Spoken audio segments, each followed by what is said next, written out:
My name is Karri Reynolds. I'm 46 years old, and I got a diagnosis of pulmonary hypertension when I was 40 years old. About 6 years ago, I had a lot of misdiagnosis in the process.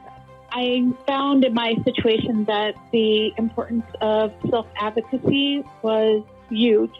I kind of learned how to become vocal about what I needed, or I believed the diagnosis would have taken longer. I kept Googling my symptoms, and it kept coming back that I had heart failure, and I did not have insurance at the time. To be honest with you, I was working a temp job because I had been let go from my other job that I had at the time due to absences and tardies and lateness, because it seemed like no matter how early I would leave, I worked at a large hospital, so I had to park far away and walk to the hospital. And we're talking Midwest in the summertime, and I could not breathe. If I left 10 minutes earlier, I would still wind up walking into my office 2-3 minutes late. Yes, I had several warnings and notifications about being tardy, being late, or missing work due to being sick. So I was very cautious about going to a doctor because I'm like, it's very humid out this time of year in this area. So maybe that's my problem. I lived in a third-story apartment that was stairs, no elevator. There were a lot of times I was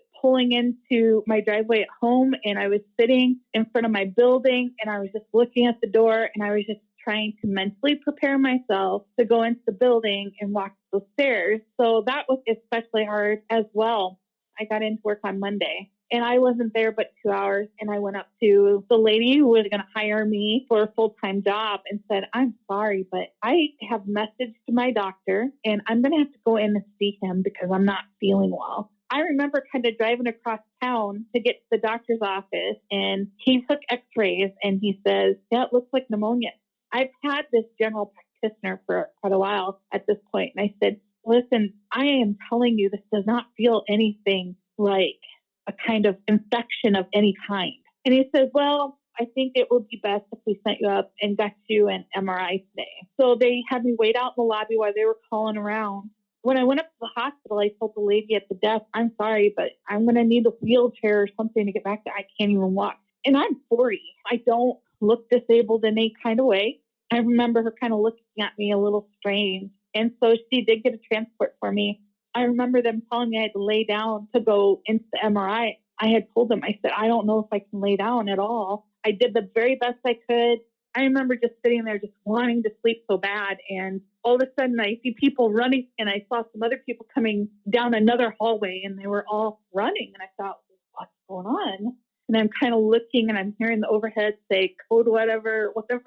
They were running at me, and it was because I had pulmonary embolism on both sides of my lungs.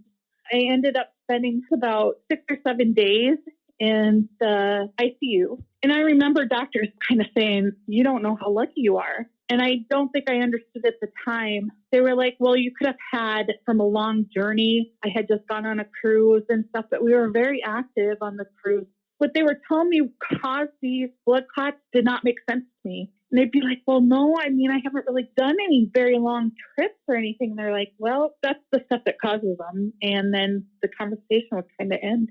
Before I ever even had the pulmonary embolism, I was nearly intubated twice. I spent my 40th birthday in ICU, the very first time I went to the hospital. And at the time, they were telling me that I had severe asthma. And I said, well, I'm 40. I've never had asthma before. I guess I don't understand how I can wake up and have asthma. Oh, yeah, it can happen. And like very dismissive. And they set me up with an allergist. I even had an episode at his office where they were going to call the ambulance and have the ambulance come and get me and take me to the hospital. He did a whole bunch of tests. I had blood work that was like $2,000 worth of testing and was not insured. They all knew that I wasn't insured. And he came back to me with a diagnosis of lightning asthma. And I said, what is lightning asthma? And he sent me all this information on it. And he said, basically, I live in the Midwest, especially during these humid months. What can happen is the air gets thick like soup, and to do with electrical charge that happens in the atmosphere. But I remember saying, okay, well, this is a medical doctor. He's told me I have lightning asthma. I even made a post on my social media and stuff saying, well, I guess I've got this lightning asthma, which means every time that there's a change in the atmospheric pressure right before storm, it will cause me to have like a severe asthma attack to the point that I'm almost like intubated. And these kind of made a little bit of sense because a lot of times I was having more difficulty breathing when I would go outside and it was humid out. And the more humid it was, the harder it was for me to breathe. Typically on weekends when I would go home, it would Friday, I'd get home and I'd stay in my apartment until I had to leave on Monday morning because I just had no energy and I slept all the time. So many people have told me this. What's the common denominator? Well, it's me. I've talked to pulmonologists, I've talked to doctors, I've talked to asthma people, and just on down the line. I lived a pretty active lifestyle prior to getting some of the symptoms of having pulmonary hypertension. And I enjoyed being active. It was almost like lecturing myself, like, you don't like sitting around like this. So what are you going to do to get up and get more active? What can you do? I just remember how deflated I would feel. My body just would not do it. I was trying all sorts of different things at that point because, like I said, the common denominator was me in every one of these scenarios. And every one of these doctors I went to, they looked at me and they thought I was overweight and they thought that I needed to diet and exercise, and they claimed too sedentary type of lifestyle is what led to my problem. And during this time, I'm just gaining more and more weight, and I'm gaining it fast. I'm trying to take the stairs as much as possible, and I just cannot manage getting up those stairs very good. It's like worse somehow. It's not better. But what I always missed was that there was a gut feeling I had that things just didn't add up. When I would see that there was no treatment that they were giving me that was improving my daily quality of life, it would never take me very long to say that's not it. I had a few providers get very short with me. And when I say short, I pick up on people's attitudes and demeanor when they're talking. It was easy to sense, this is what I'm telling you to do. I even have one doctor write it on a sticky note for me. The immediate reaction that I got from all these doctors is I wasn't doing my part. But I was the one that was watching what I was eating and drinking. And I was the one spending 3 hours in a park to even try to walk 100 yards. Every time I would leave their office, I would leave feeling like it's me. It made me very, very depressed. All the physical results that came from me trying was more weight, more fluid, and increased inability to physically do anything.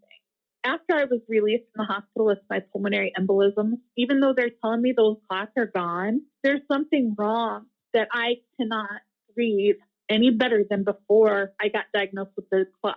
This pulmonologist, he was very almost arrogant in a way. And I said, so, I've done some research.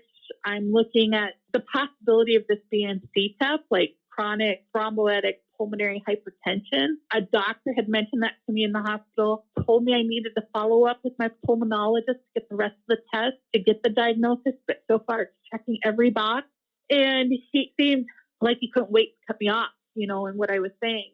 And he was just like, listen, I'm not going to tell you that you have pulmonary hypertension. I'm not going to tell you you don't.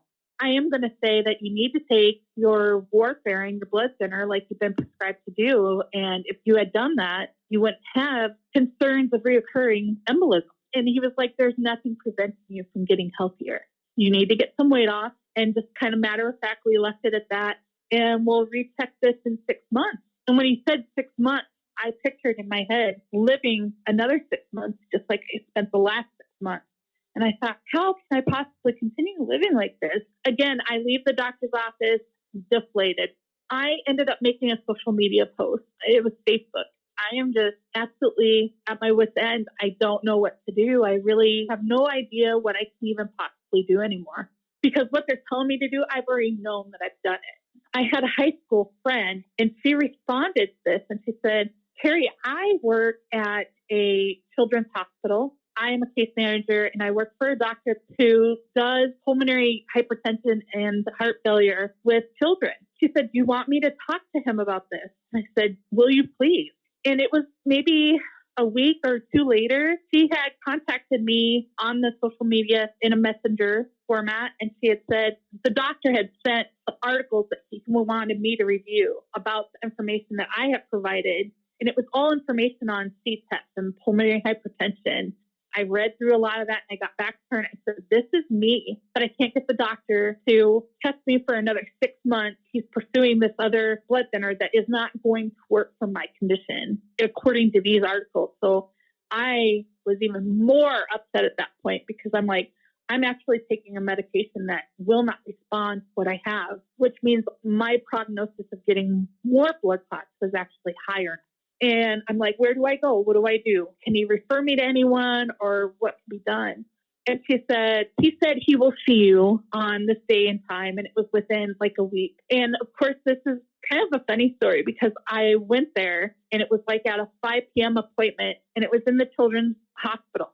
So they had the tiny little children's exam table and stuff that you couldn't even sit on. And so it was all built for children. He came in and he looked at me and he had 2 interns with him. But he said, Karri, I reviewed the tests that you've had done at this facility because there was an adult hospital attached to the children's hospital. And he said, you have C-test and you are dying.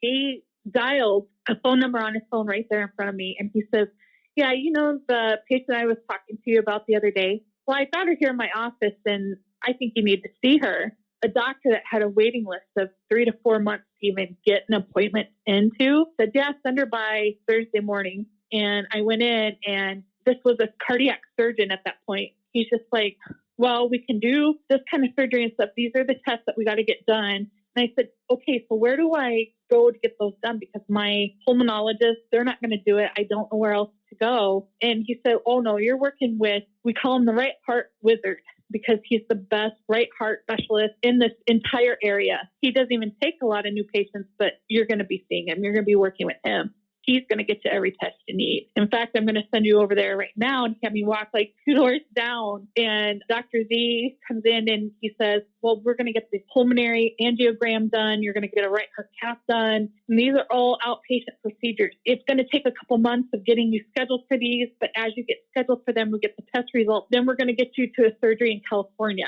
And he said, this is going to be a process that's going to take at least 6 months. And it ended up taking almost a year. He said, without any treatment, he says, you will not live past a year. It was a very long, complicated process because not everybody's approved for surgery, but I went through the process. I got approved for surgery. It was a waiting game to get all the test results sent in and everything reviewed.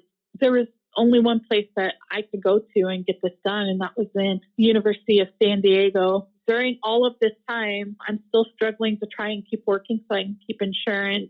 The advocacy part never ends. I will say a lot of the doctors, and I certainly understand they have a lot of patients. They have very tight schedules. They don't have a lot of extra time. And especially with a lot of regulations with insurance and everything else, that they're having to not spend a lot of time looking into things. You know, I can name at least 6 doctors I had. I wasn't arguing, but I was pushing a little bit harder. Like, I just don't think that's the thing. And they're saying, well, okay, we'll check on it next time they come in.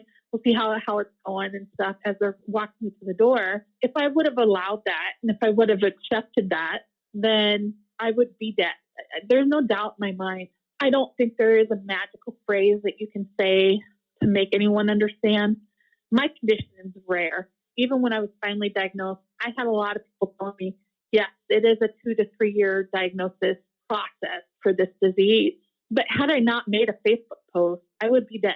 That's quite literally what would have happened. I saw the top people, professionals in my area, and I had no indication that I had heart trouble. I had no indication that I needed to see a surgeon or a right heart doctor at all. I guess the best thing I can say is you have to follow your gut. I went home with every one of these doctors with their opinions and their suggestions and their recommendations. And I felt so terrible. My quality of life was that of a very old, very limited person. I didn't go anywhere and I didn't do anything. And I was 40 years old. I know the efforts I took, and for not to see any improvement in any of the efforts I was putting forward, that did not add up. It's the same as somebody telling you 2 and 2 equals 5, and you know that it does not. The only other piece of advice I can tell you is you go to another doctor, and you keep going to another doctor until you find one that will listen to you. Because I will tell you, Dr. Z, that I have, my cardiologist, I drive 2 hours one way to see him. And that's because this man saved my life and he took the right steps. There is no one medication for things. And I know that everybody believes that a lot of conditions are cookie cutter treatment, whereas they have this condition, you treat them with this. And that's very true in some instances, but not every medication that works for every other person is going to work for you. Even when the doctor's not liking what you're saying and you're picking up on any of that stuff, find another doctor. And if they don't know the answer, you ask them where you need to go. I was so frustrated at that point. I didn't care if I had to see 10 doctors. I didn't care if I was in a waiting room of a children's hospital. I was going to keep seeing a new face until somebody could tell me what was wrong with me. It's easy to tell when doctors are asking questions. Does this happen? Do you notice this? That was the very first thing I noticed about Dr. Z. There's an easy way to tell if you have a doctor who's going to look for any possibility for you compared to a doctor that has a lot of clout or maybe a lot of recognition in the community. There were just too many appointments where, looking back, hindsight 2020, I knew this doctor was reaching for something like lightning asthma. I mean, it affects less than 2% of the population. What I do have is rare. Everything did not line up. I did reject everything they said right away. I tried. I was on breathing treatments every 2 hours. I haven't had a breathing treatment in the last couple of years because they did nothing but increase my heart rate somewhat. Doctors will never see that some of their advice or recommendations could actually cause more harm. But if you're not experiencing any improvement, the answer is to find a new doctor. I don't care if I had weekly appointments. I would drive 2.5 hours to my doctor because the quality of life he was able to provide for me compared to the quality of life I had for the whole year and a half, 2 years before that. My name is Karri Reynolds, and I'm aware that I'm rare.